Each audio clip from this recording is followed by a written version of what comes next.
Olá, no Tirando de Letra de hoje a gente está com uma prata da casa da Universidade de Brasília para falar de um tema muito rico, que foi uma grande alegria para mim receber teu livro, porque sempre ouvi falar de Carolina Maria de Jesus, mas nunca teoricamente. E você lança um belo livro resultado da tua pesquisa de doutorado, intitulado O Estranho Diário da Escritora Vira-Lata. E já lança aqui vários elementos para incomodar nessa análise. Verdade. Né? Bem-vinda, Germana Henriques Pereira de Souza, Muito professora obrigada, querida nossa. Conta um pouco como é que foi a trajetória até o teu encontro com Carolina. Tá bom. Então, eu vou começar primeiro agradecendo o convite da UNB-TV, né, o seu e da Nara, e explicar um pouco por que o Estranho Diário da Escritora Vira-Lata e dizer como é que eu encontrei essa formulação. Ela vem da própria Carolina, né? A Carolina via o diário como estranho. De fato, a Carolina é um produto estranhado, né? Ele é colocado na mídia para servir de objeto de consumo, mas ela se recusava a esse papel. Ela diz de uma maneira muito clara: eu não aceito ser teleguiada. Né? E com isso ela recusa o papel de objeto de consumo, ao mesmo tempo em que na sua própria literatura e nela mesma havia uma solicitação, uma demanda por essa mídia e pelo aparecimento. Ela queria aparecer. Né? Então, essa é uma das primeiras contradições de Carolina. Porque um diário é uma escrita íntima, pessoal. Como é que ele pode ser estranho? Né? O estranho é o desconhecido. E para ela era o familiar. Você tem um estranhamento consigo, né? Consigo mesmo. Não seria freudiano o Heimlich, né? O familiar estranho.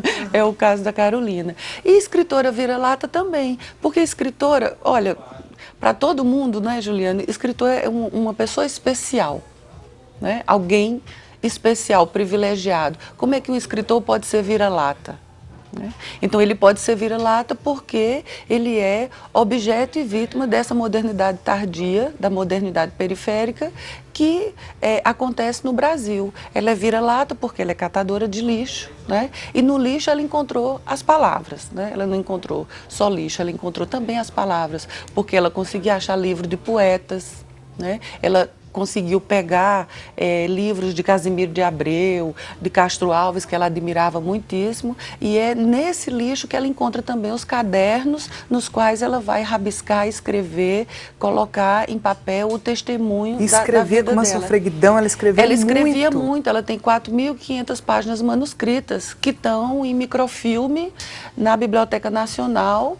E soube recentemente que a Biblioteca Nacional agora também tem uma amostra de alguns desses cadernos. O que ela escrevia? Ela escrevia tudo. Ela escrevia poesia, ela escrevia drama, que ela chamava drama, que era para o rádio. Que é muito engraçado, né? Aquelas novelas de rádio. Era do rádio, era os anos 50, então ela recebeu uma influência muito grande do rádio, daí o disco, né, o desejo de fazer os sambas e as marchinhas.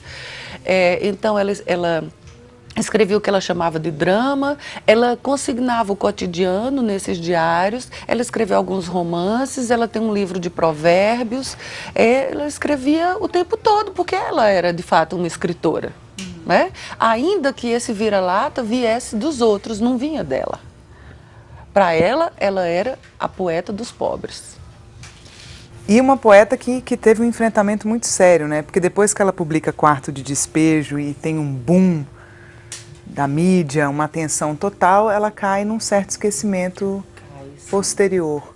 E você analisa isso muito bem aqui, porque seria como um declínio que resulta mesmo que de uma falta de reconhecimento acerca da própria produção da Carolina, que é questionada, né? Exato. A recepção da Carolina, ela é bem conturbada, bem problemática, né? Ela é descoberta pelo grande repórter Audálio Dantas, né? Que ainda não sei ainda se ele mas ele foi presidente da Associação Brasileira dos Jornalistas, é o cara que revela a questão de grandes acontecimentos históricos brasileiros, né? E ele descobre a Carolina em 58 e trabalha durante 2 anos na edição desses cadernos que vão resultar na publicação pela Francisco Alves, né, do Quarto de Despejo. Então, esse livro ele foi preparado pela mídia, né, pelas folhas, como era antigamente a Folha da Manhã, a Folha da Tarde, publicou várias reportagens que vão construindo essa personagem da favelada que escreve. né? E aí sai a publicação e na primeira semana do lançamento, que coincidiu com o lançamento de Jorge Amado e do Carlos Lacerda, ela vende 10 mil exemplares, que foi algo jamais visto, né, na livraria, e foi na própria livraria.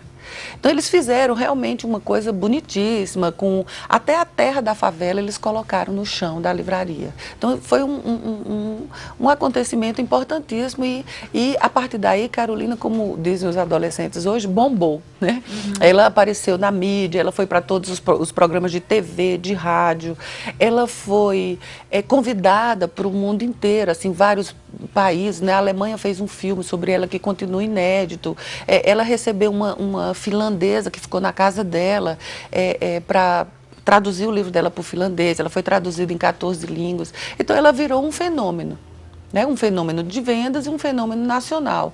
Isso porque naquele meio dos anos 60, em São Paulo, que não é qualquer coisa, né, é o momento da contracultura, né, de um vento democrático no Brasil, antiburguês, né, de um ouvido à cultura popular, né, a época do teatro, do Boal, dos grandes movimentos políticos.